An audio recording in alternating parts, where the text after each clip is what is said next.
Hey guys, welcome back. Today we're going to look at 2 Timothy 3 verse 1 and just learn some things from this verse and remember some things from this verse and just glean some wisdom from this verse, okay? Let's read it first. I wrote it on the board.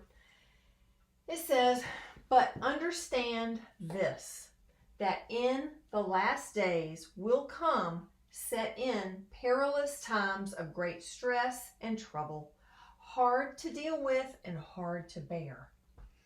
Can you guess that we are in that time right now? Are we in perilous times? Yes. Are these the last days? Yes. Are these days stressful? Yes. Are they hard to deal with? Yes. Are they hard to bear? Yes. All right, so we've got this verse here. Perilous means full of danger or risk, or exposed to imminent risk of danger or ruin. Doesn't that feel like today, every day? Well, it does. And so I want to just look at this and think about some logical, common sense, biblical principles that we can pull out of this and apply in our own lives. So my take on this is that if this is true, and it is, if these are the last days and perilous times are here, and these times are very stressful, full of a lot of trouble, so much trouble that it's hard to even deal with and very hard to bear, what I would do and what I have been doing, and the Lord's been having me do this for a long time, but I'm trying to share it with you, is that the more crazy the world gets, the more calm I get. The more stressful the world gets, the more connected to the Lord I am. It's exponential. So you know that we're not all the way down the timeline yet, right? So this is going to increase. It's going to accelerate more than it is now. Okay? Imagine back in the year 2000. It wasn't this stressful. It was getting bad, but it wasn't like this. So in 10 and 20 more years, the Lord tarries, it's going to keep intensifying. I chose some key words out of the verse. I chose understand over there, and will come set in, great stress / trouble, hard to deal with and hard to bear. So let's talk about those. So about understand. We need to understand for sure that all these things must happen. All these things must come to pass. Jesus said that in Matthew 24. And so we need to have an understanding that all of this has been planned, all of this has been prophesied, and it all will take place. We also have to remember in our understanding of this that God planned exactly the year and the day and the moment you'd be born and where you would be born. So you are meant to be in this time. This is God's will for you, and you're meant to be here for such a time as this. So those are the two things we need to understand and remember. Will come, the perilous times will come, the trouble will come. Well, it's already here. We need to realize that it's already here and that it's not going to get any better, although we may have lulls and reprieves and relieving times. Overall, it's going to intensify. And so we need to acknowledge that. And if we need to grieve over it, grieve over it. Whatever we need to do to get to the place where we say, okay, you have me here. You've equipped me with everything I need. What do you want me to do? You want to get to that place. So whatever you have to do to be comfortable, or at least accepting of the fact that these days are here and they're setting in deeper and deeper and deeper as we go forward in time, you're going to need to come to a place of acceptance and do whatever you need to do emotionally and however that works for you to get to that place, okay? So you want to wake up every day, you want to have your heart poured out, and you want to just say, okay, Lord, what do you want me to do today? You listen and follow the Holy Spirit. If you have plans, you still ask Him that. Lord, what do you want me to do today? You always ask Him that, because He will edit and He will His will overrides everything. And if he has you cancel something, he's going to take care of all that.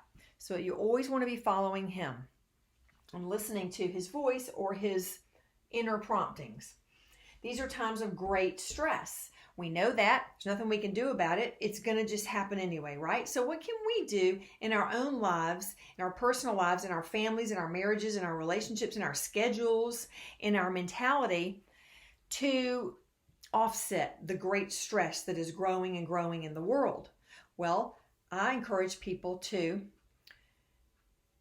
ask the Lord for wisdom about how you can personally decrease the stress in your own personal life. Decrease the stress in the thoughts that you think. Decrease the stress in your schedule. Are you overbooked? Are you stressed out trying to cram too many things in? Decrease the stress in relationships. However that would work for you with all the relationship videos I've done and all the information that's out there on relationships. Decrease the stress in your life as much as you can. That would also involve delegating things. I don't want to be caught up in the world system because I'm buckling down to listen to the Lord, and I have been for years. And so I'm causing myself, by listening to the Holy Spirit, to get in that lane where everything is focused on him. Because this is the time where we need to be agile in the Lord, listening and following. We don't want to be fat, dumb, and happy off on the broad road, okay? We need to be on the straight and narrow, paying attention. So the way you deal with the great stress that's growing out there is to reduce it in your own life, in your own mind, in your own heart, pouring out your heart. All the things I talk about in all the other videos can definitely help reduce your stress, okay? So get some help if you need to de-stress in some way. Reach out and get help. There are life coaches. There are counselors. There's all kinds of information online that you can just read about and do some of that. These times are hard to deal with.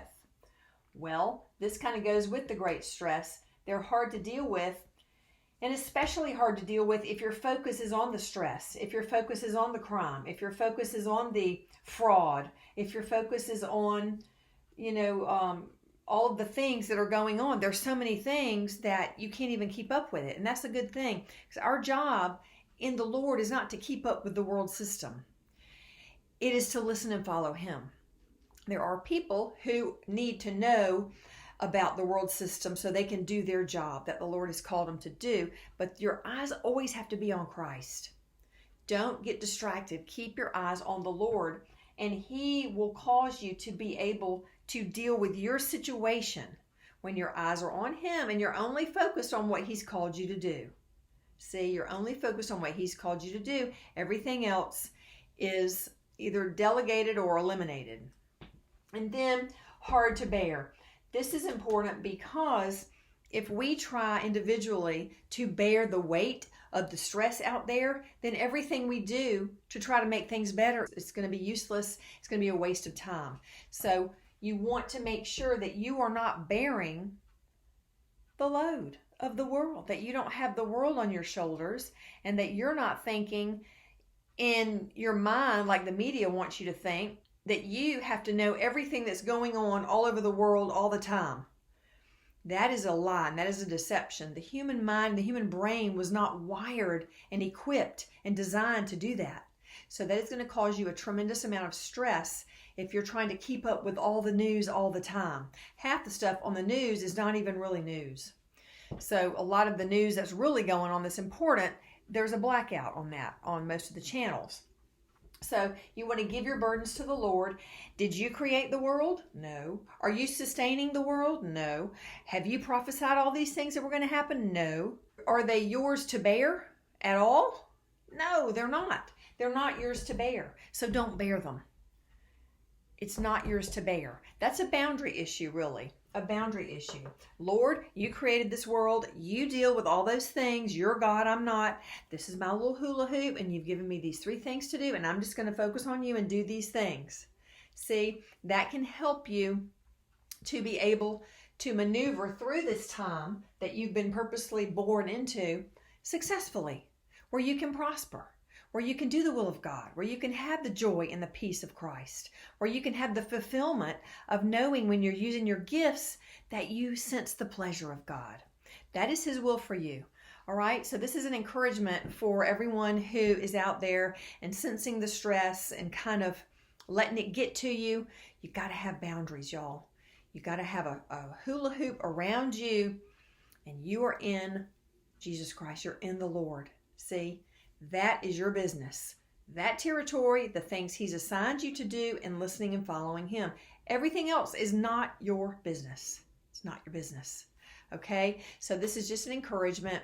And so I hope something I've said has been helpful, and I pray that you will be discerning and lay out everything in your life if you need to before you make a list or put everything out in front of you and say, where can I cut the fat? What am I doing that I really don't need to do, or that someone else could do for me? Okay, just get real simple and cut the fat, and it will really help. Okay, I'll talk to you soon.